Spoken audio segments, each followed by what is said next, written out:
Alors, Richard, merci de nous rejoindre sur le plateau de Strat à l'occasion de ces diplômes 2019.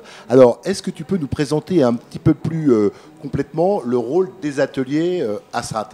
Alors, évidemment, le rôle des ateliers à Strat, il est fondamental en soi. Donc, dès la deuxième année, les étudiants ont accès aux ateliers, tout au long de leur scolarité, jusqu'à leur diplôme. Et donc, ils ont à leur disposition un panel de machines traditionnelles et un parc de machines numériques. Ça va donc de la fraiseuse numérique à la découpe laser en passant par des imprimantes 3D, donc sur différents supports. Donc ça veut dire que très tôt dans leur cursus, finalement, des étudiants, ils peuvent venir dans tes ateliers, parce qu'il y a plusieurs ateliers, bien sûr, chacun ayant des spécificités, du matériel, pour faire leur maquette, faire leur projet, parce qu'ils ne viennent pas faire n'importe quoi quand même. Ils viennent sur les projets.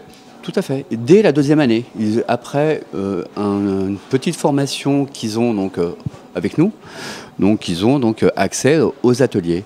Donc ils travaillent sur l'ensemble des projets qu'ils ont à réaliser par rapport aux cours qu'ils ont en fonction des différentes disciplines. Alors ils sont encadrés, ils sont formés au départ pour se servir des différentes machines, parce qu'il y a quand même des machines un peu compliquées dans tes ateliers. Oui, ils sont formés dès le départ, ils ont une initiation, ils ont une journée de formation sur l'ensemble des machines qui est à leur disposition et ils sont encadrés en fonction des types de machines sur l'ensemble de leur réalisation. Et alors, est-ce qu'au départ, ils appréhendent cet aspect, entre parenthèses, manuel de leur métier? Parce que c'est des rêveurs, est-ce qu'ils se rendent compte qu'ils doivent mettre un peu les mains dans le cambouis ou en tout cas dans la glaise? Raconte-nous. Il y a beaucoup de rêveurs et il y en a beaucoup qui appréhendent, oui, évidemment. Mais il y en a beaucoup qui sont impatients justement d'y être, justement de pouvoir mettre un volume, un objet et de pouvoir réaliser leurs idées, qu'elles prennent vie. Et pour eux, c'est magique, parce que ça prend vie, justement. Et ils sont plutôt manuels ou pas trop? Il faut être manuel ou pas trop, plutôt? Un minimum quand même. Un minimum. Il faut quand même un minimum. Bien que je suis derrière pour les suivis, pour les conseils, pour l'ensemble des projets. Parce que et tu sens qu'ils progressent au fil des ans grâce à toi, ton équipe, l'utilisation. Ils partent de choses simples en première année ou deuxième année vers des choses complexes. Comment ça se passe? Tu as un process un peu de pédagogique? Oui, je commence forcément par des choses basiques, classiques, normal, pour déjà apprendre à connaître les machines. Et par de suite, ils arrivent sur des projets beaucoup plus complexes où ils ont accès à l'ensemble du parc machine, où ils vont travailler en numérique, sur leurs différents logiciels, afin de réaliser des objets qu'on va après derrière soit fraiser, soit laisser en production sur des machines de prototypage rapide. D'accord. Et alors, dans leur démarche de designer ou de modeler, parce qu'il faut être bien clair, il y a deux profils. On a un profil designer, mais aussi un profil modeler. Donc, est-ce que tu sens qu'ils ont finalement une envie de finalisation, un peu artisanale, tu vois, du bel objet, etc., ou pas du tout? Ou ils fabriquent, point? Ah si, de plus en plus, justement. On a de plus en plus de designers, quel que soit le cursus, qui viennent afin de vraiment réaliser de beaux objets. Parce qu'ils ont beau avoir des idées, ce qui les intéresse, c'est de présenter des choses exceptionnelles. Parce qu'on voit les maquettes qu'il y a dans le... Alors si vous nous rejoignez, vous verrez toutes ces maquettes, vous allez voir, vous êtes impressionnés, parce qu'il y a des maquettes, elles sont vraiment sublimes, quoi. Et ça c'est un peu grâce à toi et ton équipe. Un peu grâce à moi, oui, évidemment. Et puis bon, je suis aidé par Alice Elsner, qui m'aide beaucoup dans cette tâche, qui elle aussi est exceptionnelle. Et Julie Léon aussi, qui m'aide aussi dans l'accompagnement des étudiants. Quoi. Oui, voilà, ils ne sont pas tout seuls face à leur machine. C'est un peu en self-service, si j'ai bien compris. Oui, ils sont en self-service, avec forcément des mesures de sécurité à respecter. Bien sûr. Mais à chaque projet, ils viennent nous voir afin de connaître les meilleures méthodes ou les meilleurs procédés et les meilleurs matériaux à utiliser pour leur procédé. Oui, bien sûr, il y a le choix des matériaux, c'est vrai, il faut en parler. Alors, c'est quoi les matériaux de base du modeler ou du designer? Alors, le matériau de base va être principalement des mousses polyuréthane, des matériaux composites, qui va être de différentes densités, en fonction de l'utilisation et surtout de la forme de l'objet. Et on a aussi un travail de recherche de forme qui se fait souvent sur de l'argile synthétique. D'accord. Alors, la période des diplômes, j'imagine, pour toi, c'est une période très intense. Tu as l'air un peu fatigué, d'ailleurs, Richard. Comment dire? C'est une période calme, on va dire. Donc, tu as dû beaucoup donner, j'imagine. Un petit peu, on va dire. Depuis le 1er avril, j'étais pas mal présent sur ces diplômes.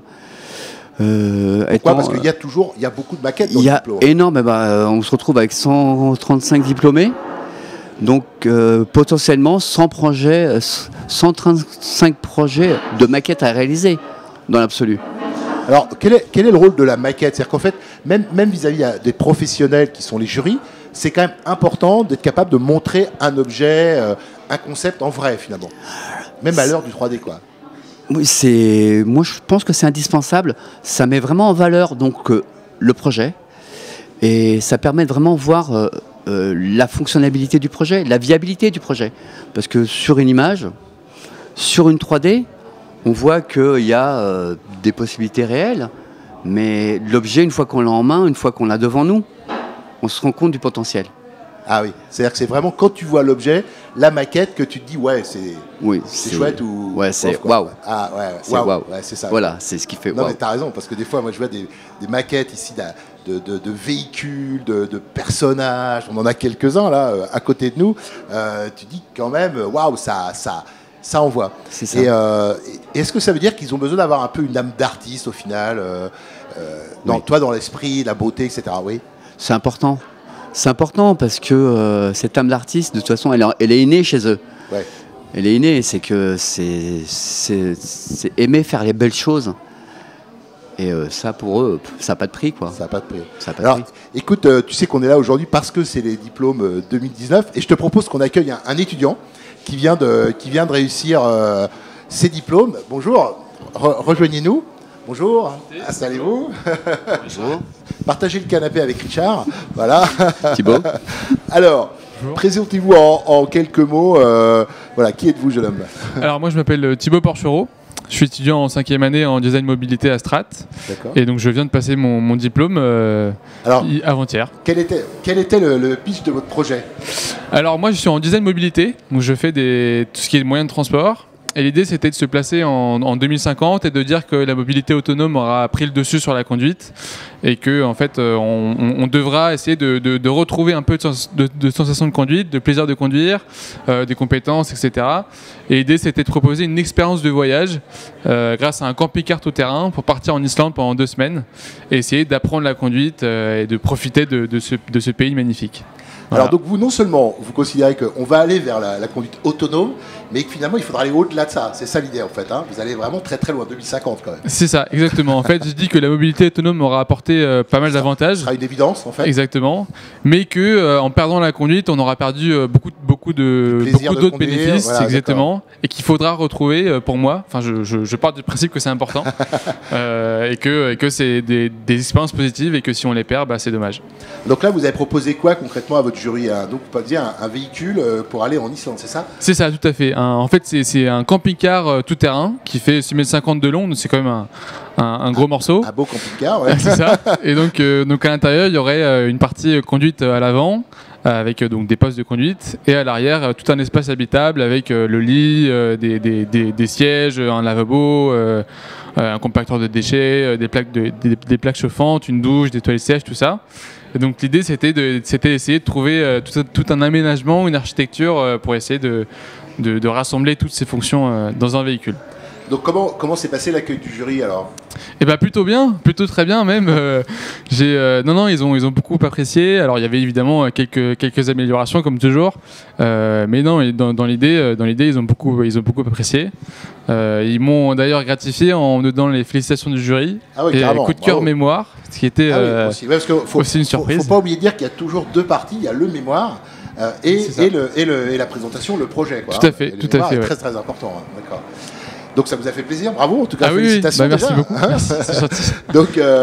Donc pour vous ça vous inspire quoi donc ce projet, alors, parce que on peut le dire en mobilité, hein, je crois que vous êtes destiné à aller dans les constructeurs automobiles, dans tous les entreprises qui ont trait à la mobilité. Pas seulement exactement. les autos, d'ailleurs, hein. Non, tout à fait. Ça peut être des motos, des bateaux, des transports en commun, etc. Et donc vous êtes, j'imagine, ça représentait combien de travail pour vous ce diplôme ? Alors c'est plus qu'un simple projet parce que c'est un peu la finalisation de 5 ans d'études. Donc c'était quand même quelque chose qui devait nous représenter. Et donc c'était quand même une grosse aventure. Et donc je voulais quelque chose qui me représente, qui me ressemble. Et donc comme j'ai eu la chance de partir en Islande, j'ai fait un projet pour l'Islande. Donc ça, on la remercie en quelque sorte. Vous l'avez déjà fait le projet, vous allez y aller ou... Non, j'y étais. Ah, vous y étiez, d'accord. Ouais. Alors pas avec ce véhicule malheureusement, avec un tout petit 4x4, mais non, j'ai vécu ça. Et alors, juste par curiosité, l'Islande, ça vous a inspiré quoi? Parce que c'est un pays ardu à voyager, un peu hospitalier, c'est ça? Ah oui, c'est très hostile comme milieu. Et justement, en fait, grâce à ce voyage, j'ai pu expérimenter différentes phases de conduite. D'accord. Et donc aussi découvrir qu'en fait, il y a des moments, des phases de conduite qui ne sont pas agréables.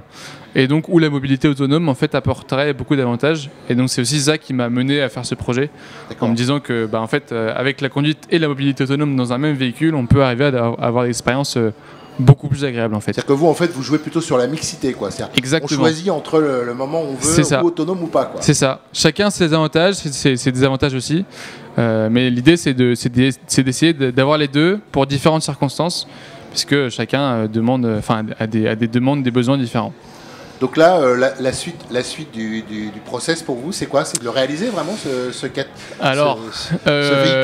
4x4 Idéalement, ce serait pour moi un plaisir. Le problème, c'est que ça demanderait beaucoup déjà de temps pour essayer de réaliser ce projet. Enfin, je pense que tu sais mieux que moi. On va revenir sur sa participation. Ouais. Mais non, ce serait beaucoup trop compliqué pour moi de créer ce véhicule. Alors justement, Richard, le patron des ateliers, il a participé comment à votre projet finalement? Comment ça s'est passé votre relation avec lui? Alors, il n'a pas fait grand-chose, on peut le dire. D'accord. Pas grand-chose.